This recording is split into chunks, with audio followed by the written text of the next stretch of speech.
Jai Jawan, Jai Kisan. So now the country has come to add one more to that. Jai Jawan, Jai Kisan, and the government adds Jai Adani, Jai. बारिश में लाखों की तादाद में लोग किसान आंदोलन में शामिल हैं। इस दौरान 11 राउंड बातचीत के सरकार और किसान के बीच बेनतीजा बातचीत के 11 राउंड हुए। फिर भी आज जो स्थिति है, टिकरी बॉर्डर पे पहली ट्रैक्टर ट्रॉली से आखिरी ट्रैक्टर ट्रॉली तक 4-5 लेन, 17 किलोमीटर लंबा धरना। सिंगू बॉर्डर पे पहली ट्रैक्टर ट्रॉली से आखिरी ट्रैक्टर ट्रॉली तक 21 किलोमीटर लंबा धरना। अलग अलग गाजीपुर बॉर्डर पे बाकी जगह कई लाख लोग आज भी इन धरना स्थलों पर विश्वास रखे, अपने मन में शांति और संयम से बैठे। पिछले इन 72 दिन में इन धरनों स्थलों से 194 किसानों के शव, जिन्होंने अपनी जान कुर्बान कर दी, शहादत दे दी, अपने अपने गांव में वापस लौटे।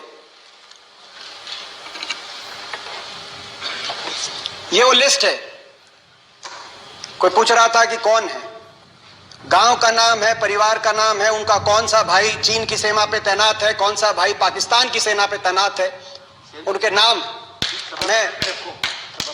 मैं रखना चाहता हूं। मैं इसको सभा पटल पे रखना चाहूंगा। यमुनानगर के स्वर्गीय रणदीप सिंह गुंदियाना गांव के, गड्डी गुजरान करनाल के स्वर्गीय राजेश चहल, जिसका भाई आज भी लद्दाख में तैनात है। पाई के स्वर्गीय अजय ढुल, बड़ौदा गांव के भाई स्वर्गीय भाई अजय कुंडू, जिनके मैं घर गया, लगभग इनके परिवारों से मिलने गया, जिनके घर पे एक उनकी विधवा और 3 बच्चे। विधवा इतनी पढ़ी लिखी भी नहीं है, कोई नौकरी कर पाएगी। 3 लड़कियां हैं, तीनों अभी स्कूल में अनमैरिड है। कैसे उनकी शादी होगी, कैसी व्यवस्था होगी?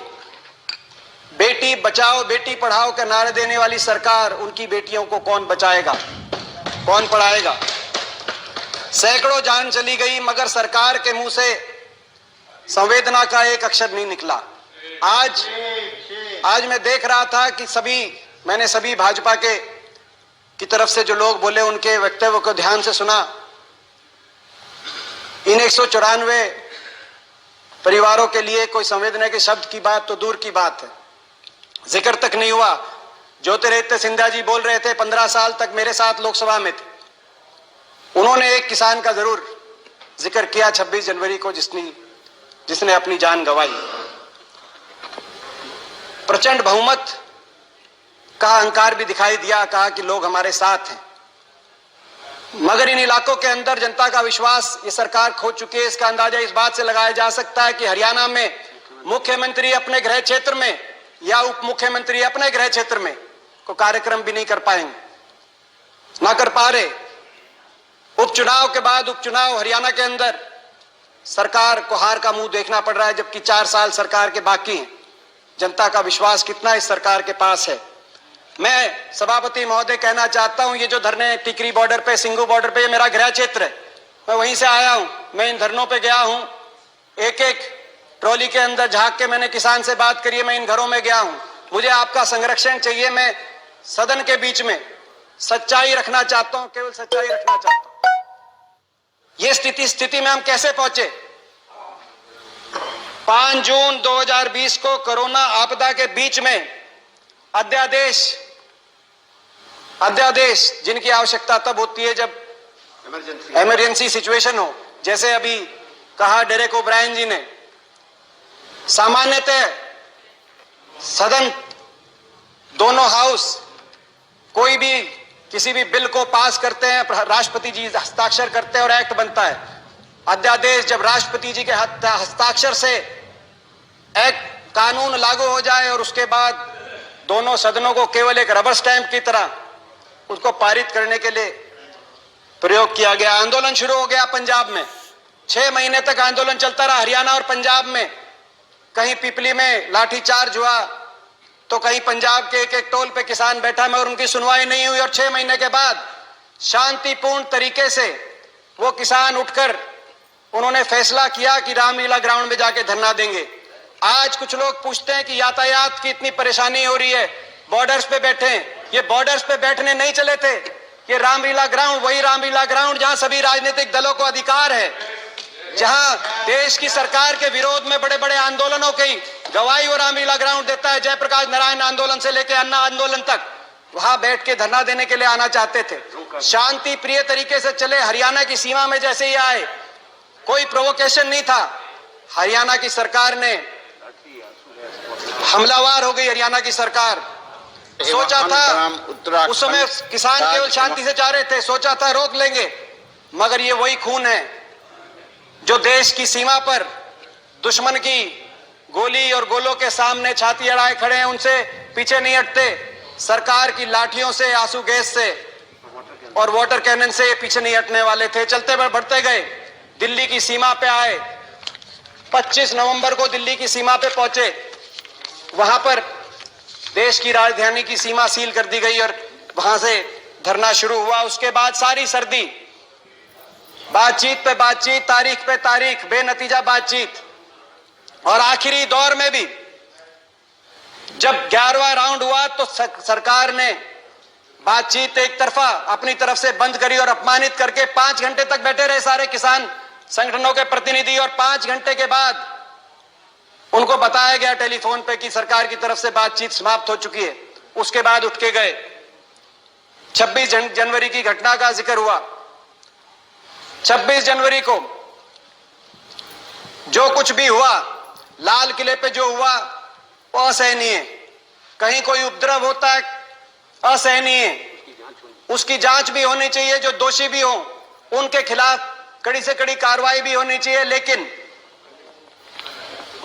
न्याय का तकाजा है, दोषी तो बचे नहीं मगर निर्दोष फंसे नहीं। यह व्यवस्था है न्याय की हमारे देश में। 26 जनवरी की जब घटना आई तो इस घटना की निंदा सारे किसान संगठनों ने करी।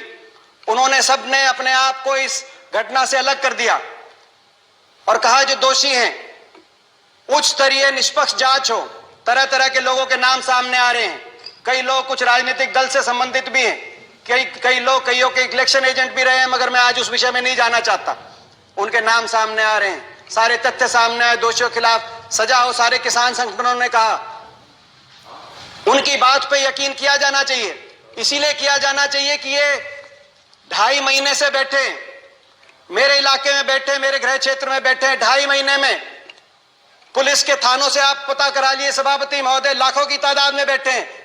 किसी को तंग करने की बात तो दूर है, किसी की तरफ हिंसा की बात तो दूर है, किसी एक रेडी वाले से एक मूंगफली और एक केला भी अगर किसी ने छीना हो, इन किसानों ने किया हो, एक कंप्लेंट पुलिस में आई हो, या 26 जनवरी को भी किसी दिल्ली के थाने में एक कोई दुकानदार, एक कोई रेडी वाला पहुंचा हो कि ये मूंगफली भी ली है किसी ने, वहां जाके आप पता करिए। लोग कहेंगे कि किसान ने अपना भी हमारे साथ, अपने साथ साथ हमारा भी भोजन का इंतजाम यहाँ पे जहां पे बैठे हैं उन्होंने किया है। इनकी बात पे इसीलिए भी यकीन किया जाना चाहिए कि इन धरनों से 200 लाशें, लगभग 194 लाशें जब वापस गई, आदमी विचलित हो जाता है, उत्तेजित हो जाता है। गुलाम नबी आजाद साहब ने बड़े बड़े किसान आंदोलनों की याद दिलाई सदन को और कहा कि हर आंदोलन में सरकार झुकी थी, चाहे ब्रिटानिया सरकार हो या आजाद भारत की सरकार।